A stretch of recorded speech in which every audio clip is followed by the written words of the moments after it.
So moving ahead, there's this gentleman called Eric Tyson. He has written a book called Personal Finance for Dummies. It's in the Dummies series. Don't be misled by the title. That book is definitely not for dummies. It's a very good book. Very good book. It's a book I recommend, and you can recommend, especially to any of your close people who are in the United States, who are living and working there. If somebody is living and working in the United States, let them buy this book and read it first. It tells them gives them a lot of good advice about how to live in the US, how to invest, how to also invest in real estate, how to take a mortgage, how to evaluate insurance.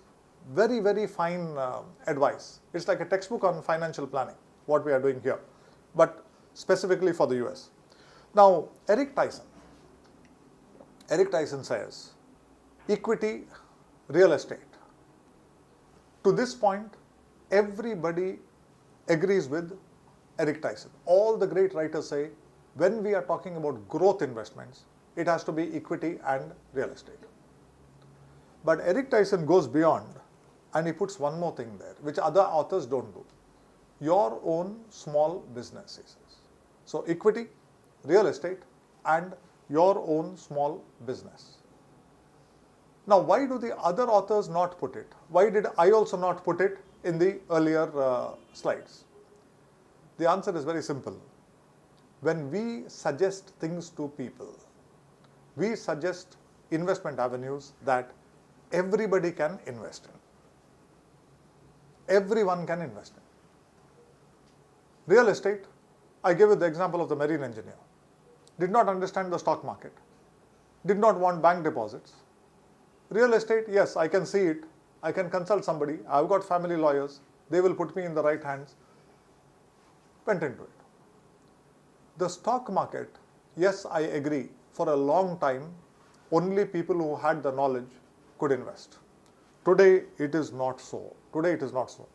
Today, anybody who does not have the knowledge in the stock market, if they use a little common sense, they can invest. If you have a doubt about how to invest, open your daily newspaper, go to the stock market page. Somewhere you will find stock market quotations of NSE 50, Nifty. Don't do anything, just read the names of the stocks from A, ACC to Z, perhaps Z Telefilms or whatever is there. Just look at those stocks. Those 50 stocks in the NSE 50 constitute a very well diversified portfolio. It may not be the best available portfolio, because the purpose of the index is not to help you invest well. Please note, an index is a statistical tool to tell you how prices move over a period of time. But that constitutes a reasonably good investment portfolio. And today, so many mutual funds have what are called index funds. You can invest in the Nifty stocks by investing in the index. Going further, one particular mutual fund in India, I hope there are more that track this, but one fund in India has an index mutual fund that tracks the NSE 500 index. Now, this NSE 500 index, when I last checked, it accounts for little more than 90% of all stock market, or the value of all companies in India where their stocks are concerned. So the NSE 500 index is accounting for virtually the entire Indian stock market. Many times, investors do not know the kind of power that they have in their hands. You need only 1,000 rupees per month to start a systematic investment plan in the NSE 500 index. You don't need research, you don't need stockbrokers' tips, you don't need knowledge about the stock market, nothing. 1,000 rupees per month going from your bank account is the minimum to invest in the NSE 500. Now, when you invest like this, what are you doing? Your 1,000 rupees is going to pick up an ownership stake in India's 500 top companies. In what proportion? In the same proportion as their weightage to the index. So a Reliance Industries will have slightly more say than, say, a small company like Thomas Coke. But you are an investor, you are sitting at home, you are not making any studies. Just with this 1000 rupees, you have the facility to take a stake in India's entire stock market. It is amazing. When I started my career, there was no such facility. There was not even demat, it was all physical. It was actually a torture to invest in stocks. Only thing is, it was slightly better than real estate in processes and other things. But it was a torture. Today, real estate has not embraced technology. But the financial markets have really embraced and exploited technology. In the process, what has happened is two things have happened. They have given you tremendous facilities for speculation. They have also given you tremendous facilities for investment. The choice is yours. What do I want? Do I want speculation or do I want investment? Now, if I want investment, what is the easiest and the most common sense thing to do? If I start a simple investment like an SIP into an index fund tracking the NSE 50 or let's say the NSE 500, there is virtually no better way of investing. Nothing to think. Large companies are there, medium companies are there, small companies are there. All different kinds of companies are the value, growth. You don't need analysis. Over a period of time, you will get the return of the stock market, whatever the stock market has to offer you. So, when we look at equity and real estate today, whether it is equity or whether it is real estate, whether it is directly investing in stocks or investing through a mutual fund or in real estate, whether it is your own buying of a property or you're depending on someone to recommend a property to you or you're buying different types of property, any normal person can do it using a few prudential norms such as consulting, verifying of title, etc. Here you already are very well regulated. If you are in a mutual fund, the mutual fund is very well regulated by SEBI. Stockbrokers are also regulated by SEBI. There's a lot of investor protection here. Here the investment protection is much less. Of course, government is trying to come out with a real estate act, regulate the whole sector better. It's not going to be easy because things are not standardized. Like I told you, no two pieces of real estate are alike. Under the constitution, real estate is also a state subject. So each state has its own laws. That also makes it a little more difficult. All these things we have to understand. But normal people can do both these things. Now let's come to the third. Business is not for everyone. So because business is not for everyone, the great authors do not advise investment here. They advise for most people only this. But after I read Eric Tyson's book, I came across one aspect of growth investments that I had till then neglected. I myself am an entrepreneur. Among my clients, there are so many entrepreneurs.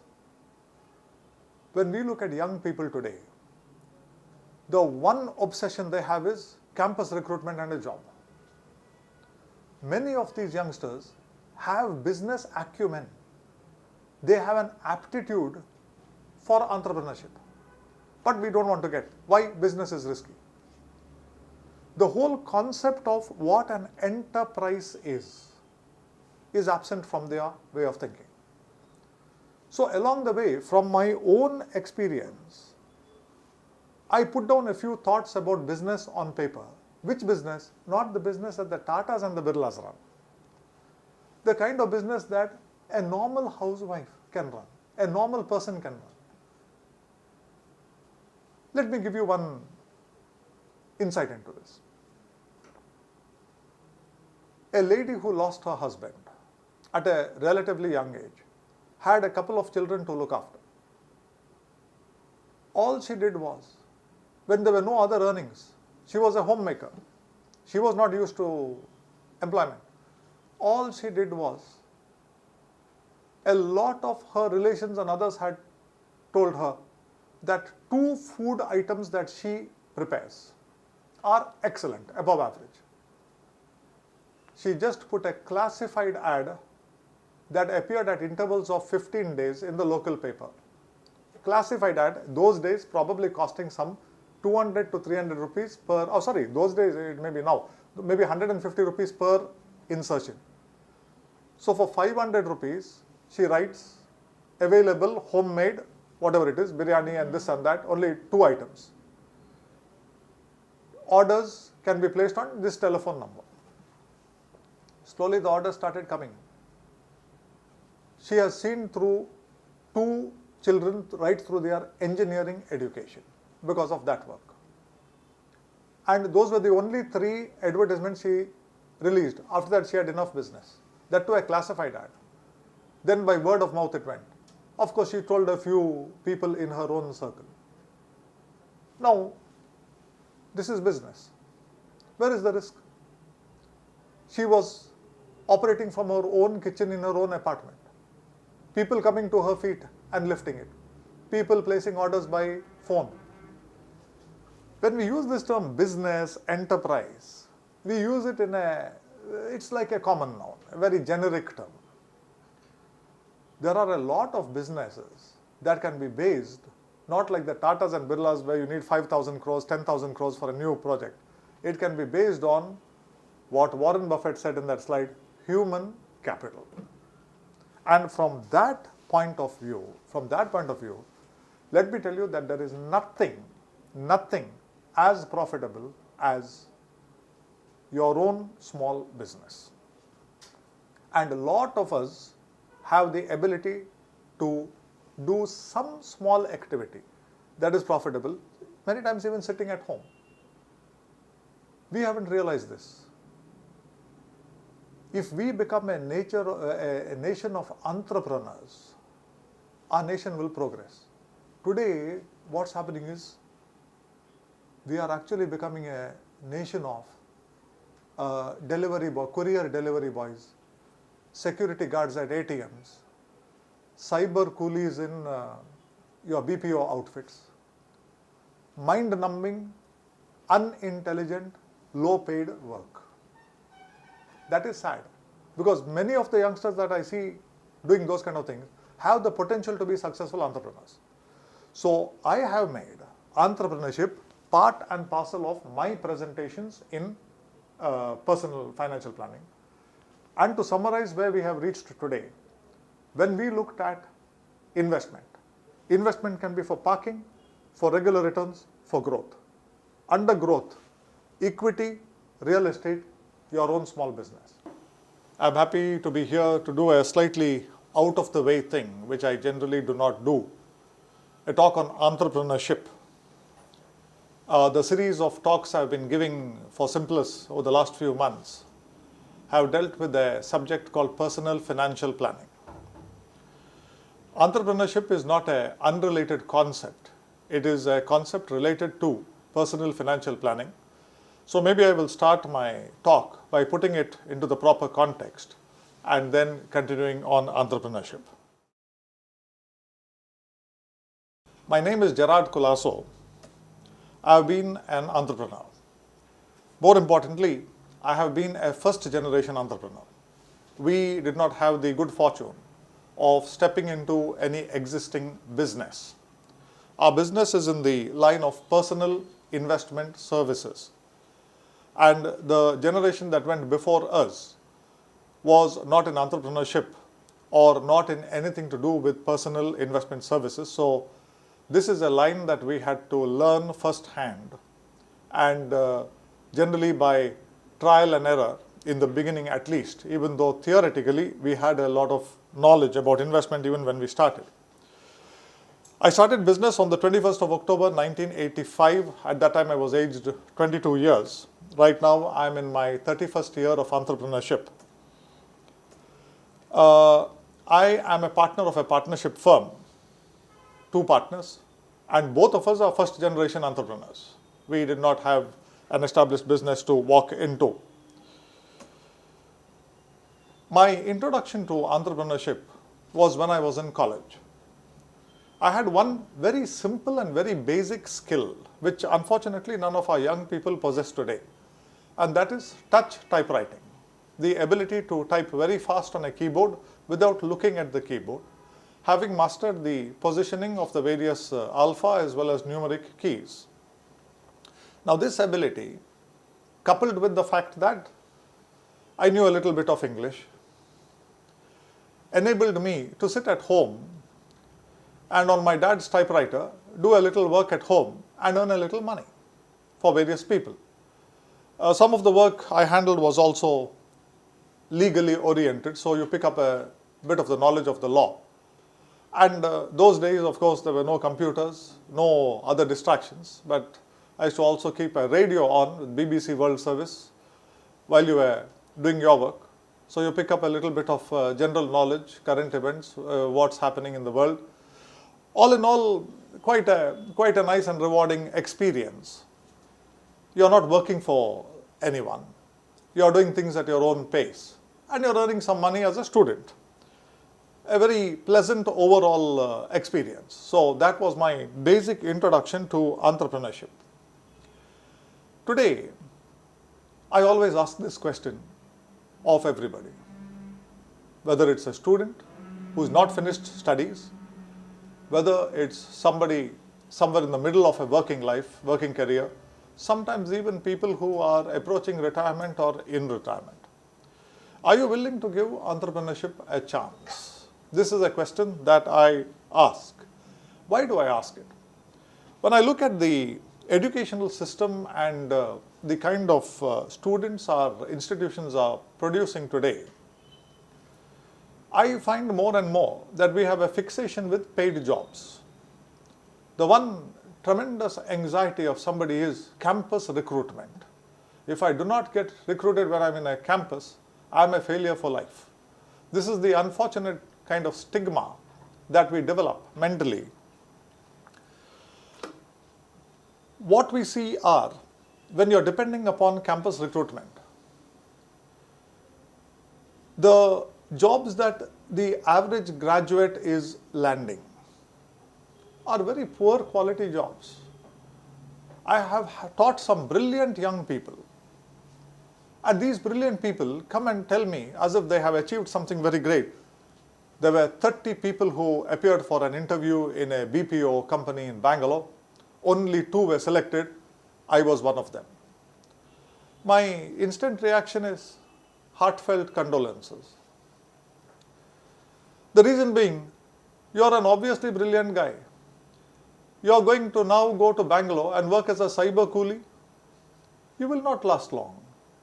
If you're absolutely stupid, you may last some time. Because that's the kind of job that you're going to be doing. You'll be where day will be converted into night, night will be converted into day. Sometimes they may ask you to change your quite healthy Indian accent for a totally false US one. And they may ask you to do a lot of stupid things. Very, very rarely do I come across a case where by luck rather than anything else, a youngster who's very intelligent also gets a job in a BPO that is reasonably challenging, or having got into some level gets a transfer to another interesting project. But I can hardly think of the hundreds if not thousands of students that I have had, 1 or 2 people only who have had that good fortune. Most of them, if they have any brains, would be quitting in 6 months' time. The people who have lesser brains will quit after 1 year. This is the story of our great Indian information technology, a miracle, as people say. The miracle is that so many people fall for this kind of thing. Now, in a recession, another tragedy that I see is the only jobs available are marketing jobs. You may be an MBA in finance, but when you put your resume on the job website, the only job that will come is marketing. You may be an MBA in human resources, marketing. You may be in systems, marketing. You may be in industrial management, marketing. You may be an MBA in marketing, marketing. Now, I have no problem with somebody who is an MBA in marketing landing a marketing job. I have no problem with that whatsoever. My difficulty is with somebody who has specialized not in marketing, being forced to take up a marketing job. Then you have to report to somebody. Some targets are cast on you. There's somebody who we call them in the financial field, we call them donkey drivers. Some manager is driving you to fulfill your targets. Some super manager there is driving that manager to fulfill his targets, and it goes on and on and on right up to the board of directors. And the board of directors also has to report to ultimately satisfy the shareholders. That's the kind of racket that's going on. What happens is frustration. A tremendous amount of frustration among youngsters who are intelligent but ultimately land up in very poor quality jobs. One case comes to my mind of a youngster who in one of my investment classes, maybe out of a class of about 80 or 85 students, I would put him in the top 2 or 3 students of that batch, that particular batch. This boy just walked into a BPO job. There was no competition. He very easily got into the BPO job.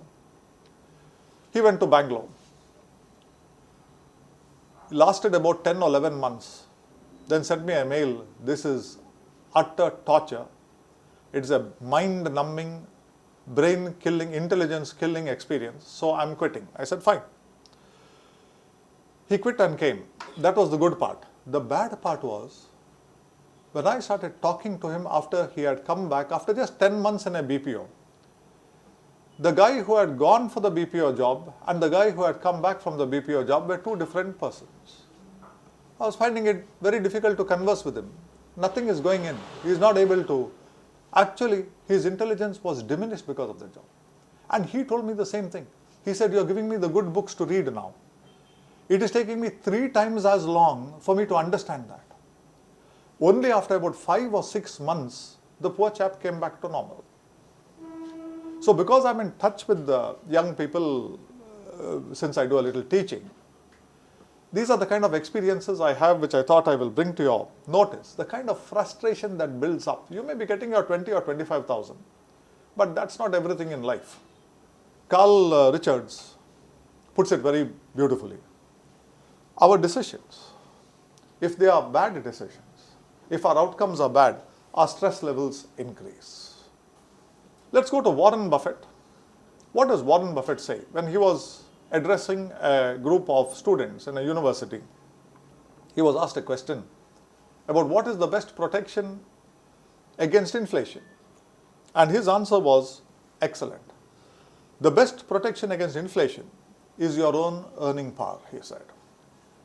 Everybody was expecting him to come out with a talk on equity, how equity investment in the long run, the returns on the stock market investments will be higher than inflation. If something is higher than inflation, your wealth actually increases. Thereby you protect yourself against inflation. This is what the audience was expecting, so that's why the question was asked. But when Warren Buffett replied, his reply took them by surprise. The best protection against inflation is your own earning power. If you are the best teacher, you will command earning power and get your share of the national economic pie, regardless of the value of the currency.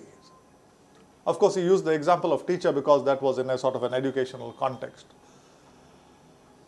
What he said is, if you are the best in whatever you do, you will always command a market for your services. There will be a price for your services. What he was talking about is our own abilities, or we call it human capital. We are so used to starting a job with financial capital, or what we can call equity capital. But Warren Buffett was mentioning very clearly that equity capital is not as important as another concept called human capital. If we are people of real caliber, we will command a certain respect, we will command a certain demand. Somebody will feel our absence if we are not there. That is when you can translate your human capital into actual money. And then he said, the second best investment is a good company.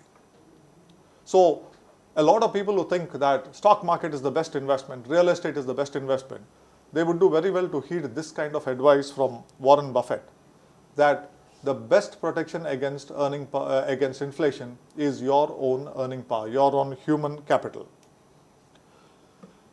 Coming back to the subject of personal financial planning, into which I am trying to fit this whole concept.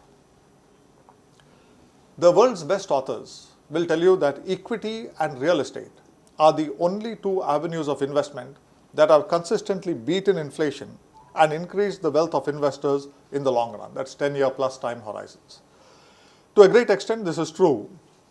It is about almost 37 years since the Bombay Stock Exchange Sensitive Index was calculated. The first time the values were published was on the 3rd of April 1979. The figure was 124.15. And yesterday when the markets closed, the BSE Sensex was 23,709 points. The compounded annualized return would be about 15.31%. The inflation, even at the CPI level in that period, has been about 9.4, 9.5% perhaps. If you take gold, 1979, gold was 937 rupees. 2016, yesterday, 29,500, and the rate of return about 9.8%. So gold roughly goes in line with inflation. But you have seen that the stock market has actually beaten inflation. And when you take about real estate is virtually impossible to measure because no two pieces of real estate are alike. Even if they are sometimes on the same road, no two pieces of real estate are alike. But whatever, if we can take approximately this kind of appreciation, you once again have returns figures that would roughly equal equity. But when you possess physical real estate, there are a lot of expenses that are attached to physical real estate, which many people disregard, and it is wrong to disregard those. They have to be taken into account. So all these things have to be taken into account when we are calculating the return on an investment. Having said that, there is no doubt that real estate is an excellent avenue of investment. I personally know a number of people who have retired well out of rental income, regardless of the difficulties in sometimes managing real estate. I was telling you about how all the world's great authors will say that for the normal investor, equity and real estate are the only two avenues of investment they must look at to actually build their wealth. Now let me introduce one author who goes one step beyond that. He does not differ from these people, but he goes one step beyond. And that person is Eric Tyson, who has written a number of books on investment and finance in the Dummies series. The one book that I would recommend if you're interested in reading is a book called Personal Finance for Dummies. Always get the latest edition available. I think 2011 or 2012 there would have been an edition. Eric Tyson is a very good author, writes in a very simple manner, and Personal Finance for Dummies is certainly not for dummies.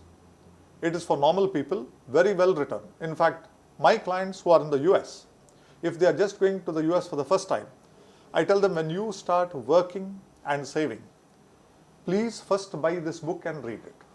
Then you will start saving and earning, saving and planning very well. What does Eric Tyson say? Eric Tyson is in total agreement with all the other great authors where equity is concerned, where real estate is concerned. But he adds one more avenue of what he calls investment, and that is your own small business. And that is the context in which I want to speak today about entrepreneurship. So when you are looking at the growth part of your portfolio, equity, real estate, your own small business. Now you can ask me at this stage, if the world's great writers say only equity and real estate, why is it that they don't add your own small business? The reason is very simple. They are focusing on something that everyone can do. Business is not for everyone. There is no doubt about it. Business is not for everyone. But there are a number of people who have the aptitude for business but do not go into it or do not give it a shot. There can be various reasons, but one of the predominant reasons is because I am scared. What am I scared of? Business is risky. Today, to some extent, I want to remove the fear of risk from your minds, because the term business is a common noun. It applies to everything. It applies to the Tatas, the Birlas, who have got tens of thousands of crores of projects. It also would apply to the normal, very small scale fruit or vegetable seller, or the guy who prepares omelets on the roadside and sells them. So business would apply across the board. When I talk about business, I am talking about business in the context of what Eric Tyson says, your own small business, something like a family business, something small that you can start. Moving ahead, let us first understand clearly what we mean by the term entrepreneurship or business or entrepreneur. I have found in my long career, although I have been reading about finance and investment from the age of 16, so that would make it about 36 years I have been a student of investment. But I have found that the thicker the textbook, the more useless it is. Common sense and simplicity are what we want. When I want to understand something, do you know where I start? I start not with the finance textbooks, I start with the dictionary. This is a definition that I have taken from the dictionary. If you want to know which dictionary also, I'll tell you. Nothing fancy. www.dictionary.com, you'll get into a website. Type the word entrepreneur or entrepreneurship. You'll come out with this definition. Very interesting definition, and it probably gives us more insights than the definition of the very complicated finance and business textbook.